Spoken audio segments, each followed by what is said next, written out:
You already know it's your boy, the Maniac. And you already know why I'm here. I'm here to talk that post-fight, that Mikaela versus Sandy Ryan 2 post-fight, that William Zepeda versus Tevin 2 post-fight. And man, oh man. But before I do, you already know why I'm repping that Four Corners Boxing, baby, and the Boxing Roundtable. Make sure you go like, share, subscribe to the channels. Now, with that being said, let's talk about it. Let's talk about it. Let's get right to the ladies. Mikaela said, oh, you want that get back, Sandy Ryan? No problem. The problem is that I got levels to this game. Back foot, I'll cook you. Bing, bang, bing. Front foot, I'll cook you as well. Mikaela, man, she showed that she's an all-around fighter. She showed she's a top 10 pound-for-pound women fighter in boxing. She is just levels, man. Mikaela beautiful. She, landed the harder punches, and she outworked Sandy Ryan. Now, don't get me wrong. Sandy Ryan is a dog. She showed toughness. She did what she could, but it wasn't enough. Mikaela got busy, and this time it was a definitive win. And I picked Sandy Ryan to win a close one, but this fight wasn't close at all. Mikaela, hopefully now she could go unify with the other shorty. I don't know her name off the bat, but I know she beat Natasha Jonas. So Mikaela for Undisputed later this year, sign me up. Let's do it.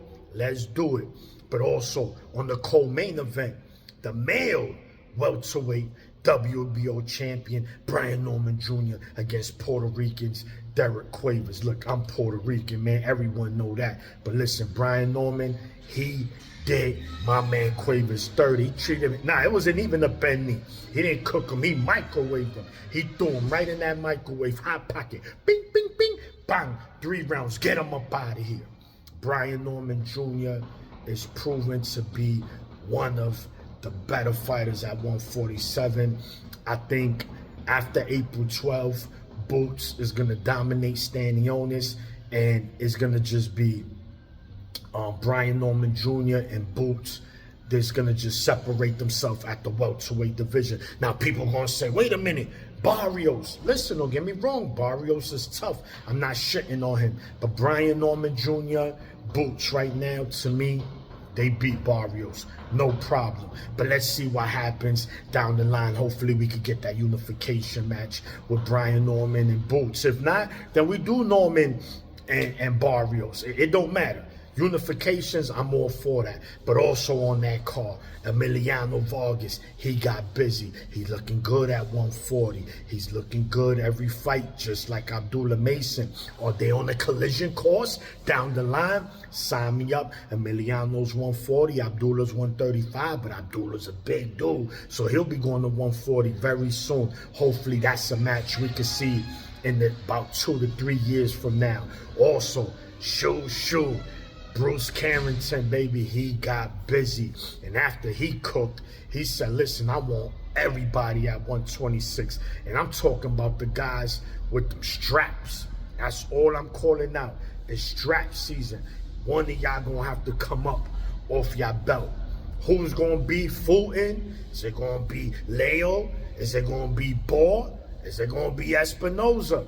Listen, man, either of those, sign me up, man. I think Shoo will have a good shot against all of them. Not saying he beats them, but should be good fights. I think Top Rank is going to get him that title fight this year, man. I really expect that to happen. And also, Tiger Johnson made his debut at welterweight, and he looked very good at welterweight. Maybe that's why he needed, man. You know, sometimes these fighters kill themselves to make weights in certain divisions, and it does weaken them. And I'm not saying that was the case with Tiger Johnson. I'm just saying that 147, he looked very natural, very fluid, very strong, very quick. So, yeah, watch out for Tiger. He's going to be a problem at 147 down the line. And also, we saw the debut of Top Rank's highly touted prospect Emmanuel Chance, the bantamweight fighter out of East Orange, New York. And he did his thing, man. He fought all his opponent, won a unanimous decision. We'll see what's what's up for him. Hopefully Top Rank could get him in about 3-4 more fights before the end of the year. Now let's go over to Cancun. Let's jump on the plane. Let's go to Mexico vacation spot, Cancun, one of my favorite places to vacation at. And we had another rematch. William Zepeda, Tevin Farmer. The first fight was slightly controversial. Some people felt Tevin Farmer pulled it off, but in this second fight, this was a no-brainer, man. William Zepeda won this fight definitively, close but definitive.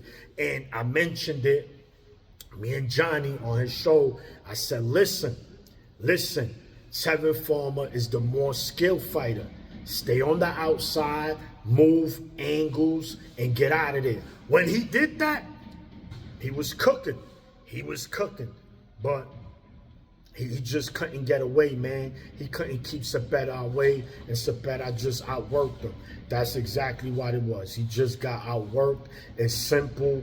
It's really no way to put it. But, man, shout to Tevin Farmer, man. He a dog. That Philly spirit, he embodies that, man. So shout to Tevin Farmer. He'll be in the big fight again, man. Zepeda, there's a lot of jokes on Zepeda. They call him the Timu Mexican fighter. They say he's a Taco Bell fighter, meaning, that fake Mexican food. He just doesn't seem like he's like a pit bull or these other Mexican fighters that they just cook you, man. Zepeda's tough. He throws a lot of punches, but if Shakur's the next opponent, man, Shakur's going to do a number on that boy. I think we can all agree on that. And also on that card, man, we had my man, Oscar Collazo, strawweight. I know it's crazy that a grown man could weigh 105 pounds. He got busy, man. He defended his title for about the 3rd time, unified champion. And Collazo, he is your typical boxer puncher, man, from Puerto Rico. And what he did to his opponent was just ugly. He could box, he could punch, he could move. He changes levels, he go to the body. Man, Collazo got it all. But again, I don't watch those little weight classes. Yeah, because you're a hardcore casual, man. If you're not watching them smaller weight classes, then what are you doing? But anyway, man, good night of boxing. Shout the Golden Boys, shout the Top Rank. They did their thing. They got busy. It's your boy, the Maniac, and I'm out.